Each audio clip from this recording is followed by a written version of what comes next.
I'm Dr. Tom Firstel. I'm an associate professor of writing here at Lynn University. And I am the coordinator for the Florida College English Association, who's having a conference in Boca Raton, Florida in October of 2019. And I'm here with Dr. Mark Luttio, my colleague. And I have a number of questions that I'd like to ask you. Okay. Mark, tell us a little bit about how the path that you have gone down to arrive at this point where we've asked you to be the keynote speaker on the theme of sanctuary. All right. So, well, first of all, it's great to be here with you, and I'm looking forward to the conference. It's an awesome opportunity to share whatever wisdom I can from my lived experience as well as my research. I grew up with sanctuaries. I was basically raised in an uber religious family, and my father was a Lutheran missionary in Japan, so I was born and raised in Asia.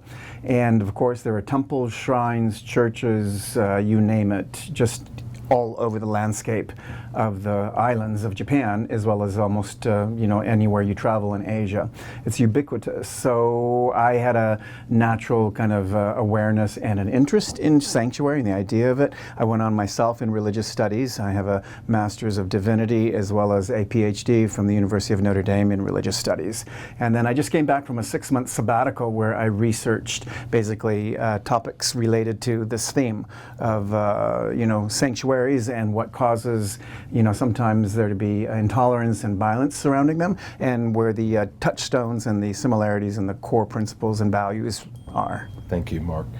I was wondering, in terms of these sanctuaries, can you describe some of the sanctuaries that you experienced when you were growing up? Sure. And some of the sanctuaries perhaps that you visited? Oh yeah, absolutely. Oh my goodness. Sanctuaries, as I said, are ubiquitous throughout our human communities and throughout our history of human civilization. So I know not a place or a country that is not without some sacred space that has, a sense of being set apart, and that's really where the word comes from, sanctus in the Latin, but holy. And it also denotes a sense of refuge, a place of peace, quiet, place where you can get away and rejuvenate and be renewed.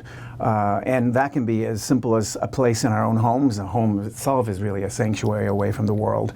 But we also have corporate kind of places for the group, the larger community to gather together. And in Japan and Asia, which is really what my background is, I always kind of joke, I'm kind of a Caucasian face, but my soul is Asian, so I'm a Caucasian Asian.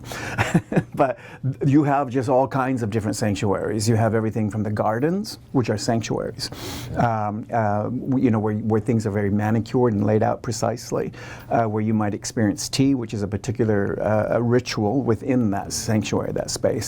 Well, you also have the Buddhist temples, the Shinto shrines, the Catholic churches, and so on and so forth. And they're beautiful. Most of them have a preponderance of rituals attached to them. The Japanese place far more emphasis on the gestures, the actions, the rituals surrounding those sacred spaces than the dogma that they perhaps represent.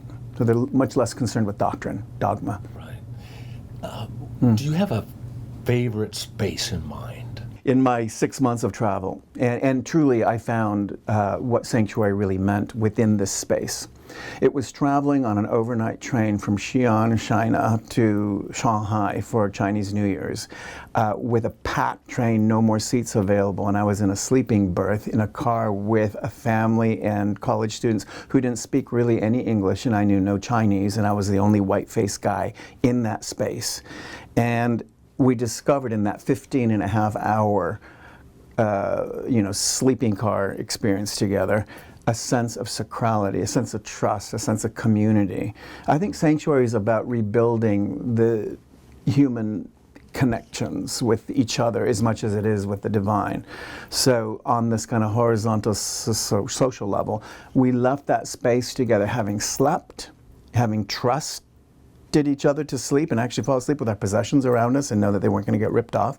We ate together. We didn't have any language, but we shared gesture together, breaking bread, if you will, together. Mm-hmm. There was a sense of real human community that came as a result of it. So even though it was smelly, stinky, crowded, I found myself saying, this is really true sanctuary. A more central fact of understanding what is at stake, and that is the rupture of relationships if we don't protect them, the rupture of a sense of who we are in relation to the cosmos. The Taoist principle of understanding your place within the metaphysical structure, as well as the Confucian principle of understanding your place within the social fabric of the societies in which these sanctuaries exist, I think provide a paradigm for us throughout the world to understand this is why sanctuaries are so important, because it helps root us, again, in relation to the metaphysical vertical structure and the social level horizontal structure as well. So how do we protect them? I believe it's becoming aware of how important they are, what the essence of them really entail, and then nurturing them, beginning in the home, and then having maybe, how would I put it, different occasions within the communal life to celebrate those sanctuaries. Maybe we could even have a conference using the theme of sanctuary, such as the Florida College English Association in October of 2019 at the Boca Renaissance Hotel. What a brilliant idea.